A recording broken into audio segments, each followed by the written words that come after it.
گوجرا سے ہے اور اس کے نزدیک چک ہے 400 سے دین میں دھیر ہوگی، اور ہمارے گاؤں میں ایک محمد اصغر خیالی کا نیا ہی اس نے مذہب کا کہہ رہا کہ میرا نیا مذہب ہے، اچھا، اور وہ ہمیں سوال کرتا ہے کہ قرآن کریم میں لکھا ہے کہ شاید میں اس طرح نام پیش کروں جس طرح وہ سوال کرتا ہے، تو قرآن کریم میں لکھا ہے کہ مسلمانوں کا نام حضرت صلی اللہ علیہ وسلم نے مذہب کا نام مسلمان رکھا ہے۔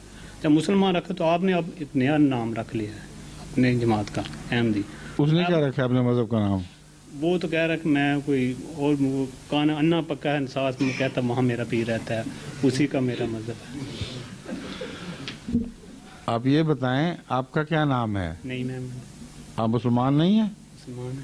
تو مسلمان کیوں نہیں کہا آپ نے اپنے آپ کو؟ ہم نے تو اس کو کہا کہ ہم نے نہیں میں آپ سے پوچھ رہا ہوں، اللہ نے نام مسلمان رکھا آپ کا ہیں؟ ہاں جی، ہاں ابھی آپ نے بتایا ہے، تو میں نے آپ کا نام پوچھا، آپ نے کہا نہیں محمد، اس سے آپ اس کا نام پوچھ لیں صرف، بس ہم نے تو میری بات تو سن لو۔ اب کبھی ملاقات ہو یا پیغام بھیج کے اس سے کہنا جناب آپ کا نام کیا ہے، تو بتانا کیا بتاتا ہے، جو نام بتائے گا کو۔ ابھی تو تم کہہ رہے تھے کہ تمہارا نام اللہ نے مسلمان رکھا ہے، اب تم کوئی اور نام بتا رہے ہو، تو قرآن کریم نے اس کی تشریح خود فرما دی ہے کہ ہم نے تمہیں فرقوں قوموں میں تقسیم اس لیے کیا ہے لتعارفوا، کہ تم ایک دوسرے کا تعارف حاصل کرو۔ تو اسلام یا مسلمان ایک عمومی نام ہے، اس کے اندر تشخص کے لیے، یہ پہچاننے کے لیے کہ کوئی کس قسم کے خیال رکھتا ہے، دوسرے ٹائٹل لگانے پڑتے ہیں۔ اب ہر شخص کو آپ مسلمان کہیں، اور اس کے اندر وہ بھی ہیں جو حضرت صلی اللہ علیہ وسلم کو عالم الغیب مانتے ہیں، وہ بھی ہیں جو حضرت خلیفۃ المسیح، حضرت خلیفۃ الرسول اول حضرت اقدس ابو بکر رضی اللہ تعالیٰ عنہ کو منافقوں کا سردار کہتے ہیں، اور وہ بھی ہیں جو ان سردار کہنے والوں کو اول درجے کا پکا کافر اور غیر مسلم قرار دیتے ہیں۔ یہ ہیں کہ نہیں؟ تو جب سب مسلمان کہلائیں گے، ٹائٹل ایک ہو جائے گا، اندر سے دکانوں کی سودے سب الگ الگ رہیں گے، تو ساتھ سب ٹائٹل کیوں نہیں لگاتے کہ ہماری دکان پہ یہ چیز بکتی ہے، ہماری دکان پہ یہ چیز بکتی ہے۔ ایک سب ٹائٹل سے فوراً تعارف ہو جاتا ہے۔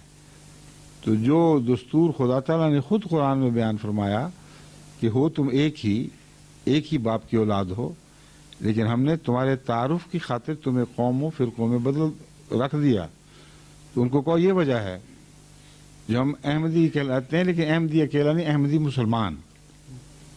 ہم جب بھی تعارف کراتے ہیں احمدی مسلمان کہتے ہیں، تاکہ تمہیں پتہ لگ جائے کہ ہم وہ مسلمان ہیں جنہوں نے امام مہدی کو قبول کر لیا ہے، اور تم وہ مسلمان ہو جنہوں نے اس کو قبول نہیں کیا۔ اس میں کون سی تکلیف ہے؟ ٹھیک ہے، وہ پکا انا لگتا ہے آدمی اس کو کچھ دکھائی نہیں دیتا۔ پکا انا میں پیر مانا ہے نا اس نے، ہاں جی وہاں کہتا ہے وہاں، ہاں اس کو پکا انا پنجابی میں جس کو کہتے ہیں نا، وہ حالت ہے اس کی۔ یا الہی فضل کر اسلام پر اور خود بچا اس شکستہ ناؤ کے بندوں کی، اب سن لے پکار۔